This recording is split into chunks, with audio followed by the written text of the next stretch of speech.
Mon commandement. Allez, bon. Le tapis rouge déroulé. La République démocratique du Congo, par son président, étale toute son hospitalité pour recevoir son hôte de marque. Arrivé à Kinshasa la veille, Uhuru Kenyatta, président de la République du Kenya, a été reçu ce mercredi au Palais de la Nation par son homologue congolais. Félix-Antoine Tshisekedi et son hôte, qui avaient à leur côté leurs délégations respectives, ont dans un premier temps échangé sur les termes d'un renforcement de la coopération existante entre les deux pays. Les parties en échange se sont engagées non seulement à consolider leur coopération bilatérale stratégique, mais aussi à donner un nouvel élan à sa portée et à son ampleur. Uhuru Kenyatta et Félix-Antoine Tshisekedi se sont ensuite retirés pour un tête-à-tête au cours duquel ils ont mis l'accent sur l'expansion de la coopération bilatérale et le commerce, ce qui explique la signature de 4 instruments bilatéraux de coopération, notamment un accord général de coopération, un autre accord de coopération en matière de sécurité, un 3e accord de coopération en matière de défense et un tout dernier sur la gestion du fret maritime.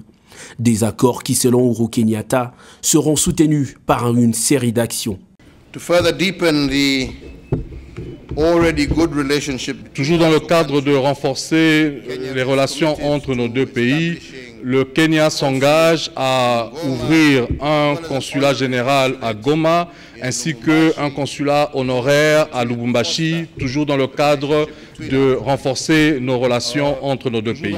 Ces actes pris vont aider les deux pays à abolir les restrictions de l'immigration afin de permettre les meilleurs échanges commerciaux et de développer des infrastructures pour encourager l'intégration, les mouvements de personnes et de biens, ainsi que la paix, a souligné le président Kenyatta, qui a également remercié son homologue pour le soutien à la candidature du Kenya comme membre non permanent du Conseil de sécurité des Nations Unies.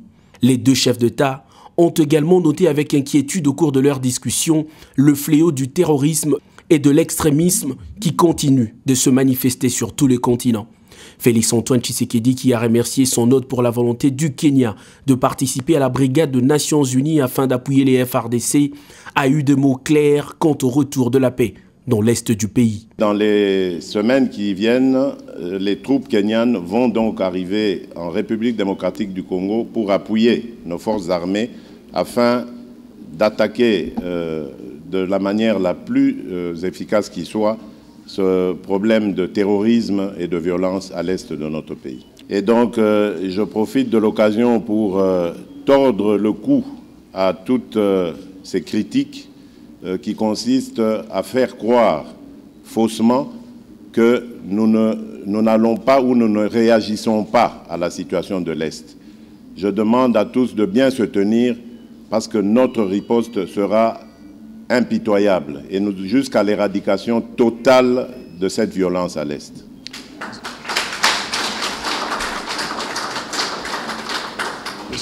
La RDC veut se servir de l'exemple du Kenya dans la lutte pour la corruption et le blanchiment de capitaux afin de mieux mobiliser les recettes et faire face aux différents problèmes, a déclaré Félix-Antoine Tshisekedi, qui a annoncé des grandes réalisations dans le domaine des infrastructures.